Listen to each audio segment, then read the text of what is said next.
Jesus, after having washed the feet of his disciples and explained in some way what it was all about, suddenly blurts out, "The one who has eaten my bread has lifted his heel against me." It's a very Semitic phrase, which in point of fact is a quotation from Psalm 41.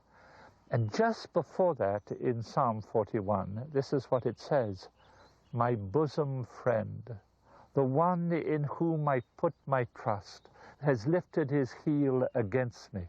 Very strong. And of course, what he's saying, he's referring to Judas.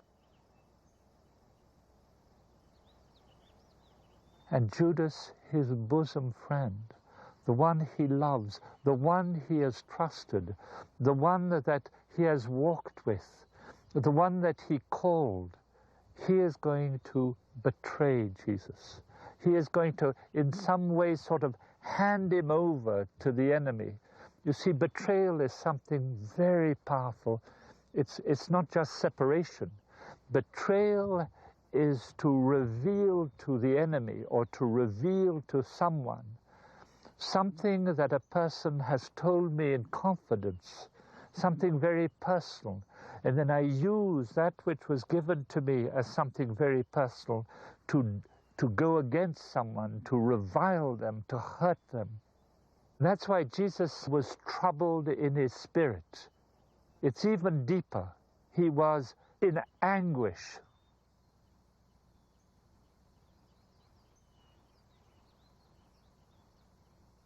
I'm always very moved when we hear something like that Jesus is in anguish in his spirit. I mean, this is Jesus profoundly human. And he suddenly blurts out, in truth, I tell you, one of you is going to hand me over or betray me." You can imagine the consternation. Here are these disciples. They must be looking at each other and saying, "What's going to happen? Who can that be? One of us, the chosen group, that we're going to hand him over to the enemy, we're going to betray him." Peter is on one side of Jesus, and it is said that one of the disciples, the one that Jesus loved, was reclining on the bosom or on the heart of Jesus. And it then goes on to say, Peter makes a little sign to this disciple and says to him, to ask him who it is. There's something sort of moving there. Peter doesn't dare ask him himself, because Peter's made so many gaffes, so many stupid things, that it's the one that he senses has a very special relationship to Jesus.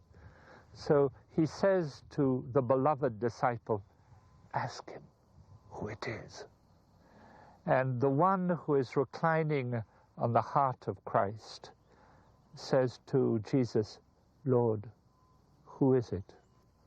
And Jesus just says, the one that I will give this piece of bread dipped in the wine, it is he. Jesus then takes a piece of bread, puts it in the wine, and puts it in the mouth of Judas, which is an incredible gesture. Even today, in some Arab countries, that when somebody does that, puts bread in the wine and puts it in the mouth, it's signifying a deep friendship. So Jesus is signifying to John that it is Judas. And you can then see almost John, the beloved, turning towards Peter and saying, Psst, it's him.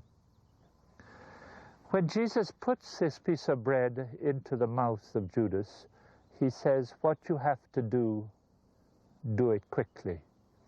And it is said in the gospel, at that moment, the evil one, the Satan, entered into his heart and he left. And just the word, it was night. it was the moment of darkness.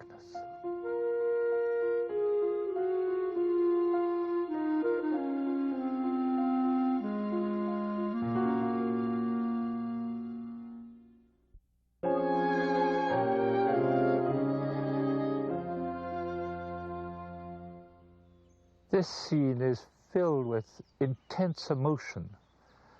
There's been the emotion of Jesus kneeling in front of the disciples and washing their feet.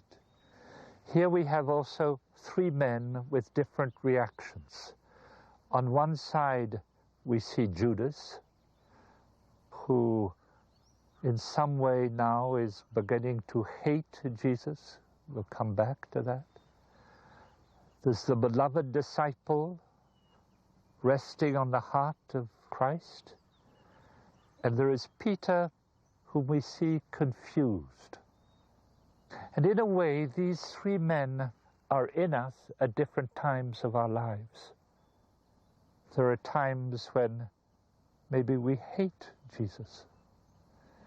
Maybe that word is too strong, but we want Jesus out of the way. We don't want love. We want power, we want our identity, and all this love business, it's sentimental, and we don't want any of it. There can be an anger in respect to Jesus. And I imagine that all of us, we have lived this sort of resistance at different moments of our lives. And then there are other moments when there's a deep peace. We feel that God is present in my heart, and my heart is present in the heart of God. And there's a sort of total trust, a total surrender of myself into the hands of God. And then in between, we have the place of confusion. We want Jesus, we don't want Jesus. We want God, we don't want God. We feel that the demands of God are ridiculous. We want a good, clean humanity, a good, clean morality. We want people acting in a good moral way. But the gospel message of kneeling in front of people, of forgiving people, no, that's too much. So in a way, we're seeing three people. The Judas who is angry with love. We have the beloved disciple who is totally inside of the mystery of the gospel love. And then we have Peter, who is very human and cannot accept the demands, the new demands of the gospel vision. So I want now to go a little bit deeper into reflecting upon the beloved disciple who is in me, Peter who is in me, and Judas, who also could be in me, that mystery. But let's begin with the beloved disciple reclining on the heart of Christ. Somewhere I sense that John really loves Jesus, and Jesus really loves John. And John is maybe deeply moved when he sees or senses the anguish in Jesus. I think that John senses that deep humanity of Jesus. And I believe that John, lying on his heart, is saying, well, I understand and I love you. And somewhere wanting to console the heart of Christ.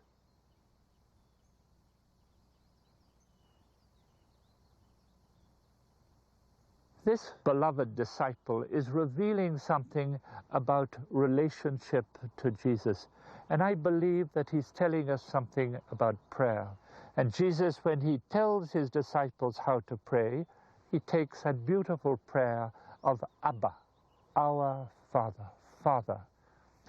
But we know also that as we enter into a relationship with Jesus, as we enter into a mutual indwelling, prayer becomes silence. Prayer just becomes presence. I just love to be with you. There's no more to say. There's no more things to share about. It's because what we want is to share our lives. And sharing our lives is that just gentle moment we are together. And I rejoice being with you, and you rejoice being with me. So prayer is that moment of quietness, stillness with God and in God. It's a beautiful story of a peasant who is in that little village called Ars, where there was the parish priest whom we call the curé d'Ars. And one day the curé d'Ars, or some days he would go in, and there was an old peasant man, and he would sit for long hours with his eyes closed, just sitting there. And one day the curé d'Ars said to him, "When you pray, what do you say? What do you do?" And this old peasant man said, "I look at him and he looks at me. That is all." Makes me think also of one of our people in one of our communities in Switzerland. And he loved to go frequently into the chapel. And one of the assistants said to him, "What do you do when you pray?" And this person, who is a Down syndrome, if you like, just said, "I listen." And what does he tell you? He just says, "You are my beloved son." And once one has said that, in a way, there's no more to say. We are held in the arms of God. And so the beloved disciple is telling us about the essence of what it means to be a disciple of Jesus. And if he hasn't named himself, he's saying this is what we are all called to become. The beloved disciple, resting in the heart of God, and the heart of God resting in us.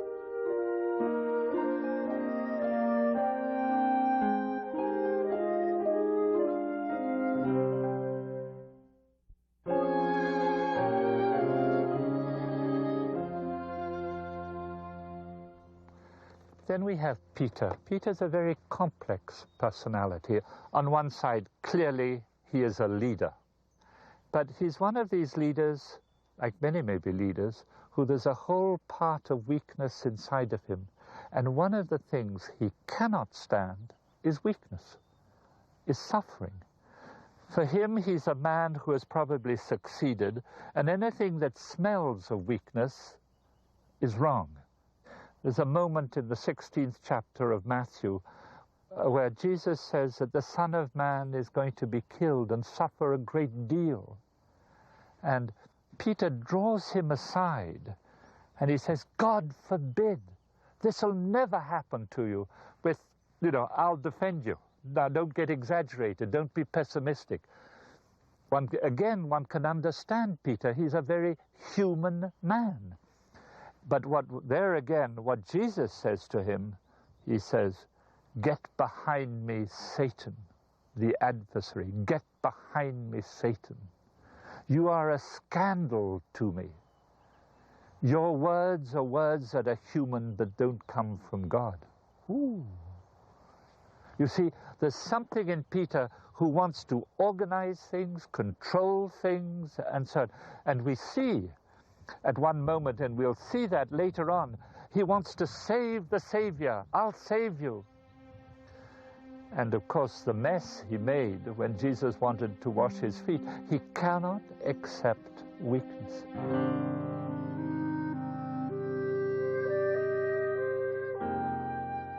This is a fundamental problem, the relationship between strength and weakness.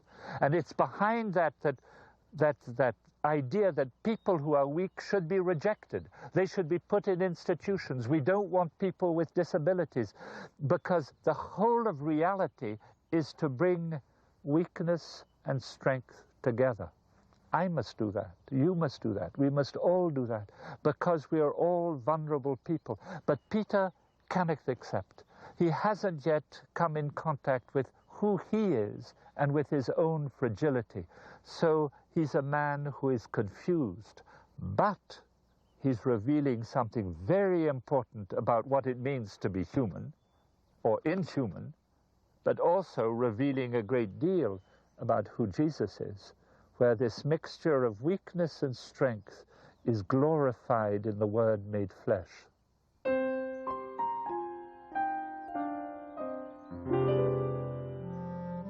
And then we have Judas. And to tell you the truth, I feel very vulnerable because we're in front of something about darkness and evil. And as soon as one begins even to open the door there, we can all feel extremely vulnerable. You see, we see Judas 3 times in this gospel. The first time is when Jesus talks about eating his body and drinking his blood and mutual indwelling, something about love. And there's a reference to Judas as something evil. Then we see him again when Mary, the sister of Martha, washes or anoints the feet of Jesus. There again, a relationship of love. We see him reacting in anger. And the third time, we see this bosom friend of Jesus in front of the beloved disciple, resting on the bosom of Christ. So here we have 3 situations of love, of unity. And in these 3, we see Judas getting angry. So what is happening? My sense, and I think is that Judas is angry with love. He can't stand love. Where is this coming from? We all know, those of us who live in the world where there is sometimes violence, we all know that there are children who have been abused, and they can be very frightened and angry with anything that smells of love, because it's what they crave for, but they've never had. It's what they crave for, but they've been hurt. And so there's an ambivalence in respect to love.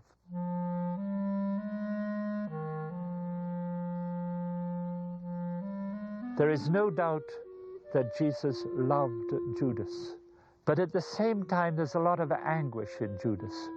And we all know that anguish is a reality very difficult to hold on to. It's an inner agitation. The causes of anguish can be multiple, but we know that anguish can break through into violence. I know for myself, when I talked about the violence that I have lived in front of some people with disabilities, I've seen how that violence could come up, or that anguish could come up in violence and hurt people. So violence is one of those realities which is very difficult to hold on to. And what we see, and when it says that Satan entered, what we see is that that anguish, Judas made a decision. He made a choice. He made a choice to get out of that anguish instead of asking Jesus to help him in this anguish. You see, anguish can go one way or another way, and Judas took one way. But I just want to say something about Judas, because I feel very moved by this man. I believe that when Jesus washed his feet, he was saying to him, I love you. And said to him possibly, whatever you do, don't forget, I love you. We know that Judas went out, and we know that later on in the day he committed suicide. We know that when he put the noose around the knot around his neck, and as it closed in, I believe that somewhere Judas saw again those eyes of Jesus saying, whatever you do, remember, I love you. And I believe that that very last moment before he died, he said, I'm sorry. And there something happened, and God refound this broken man.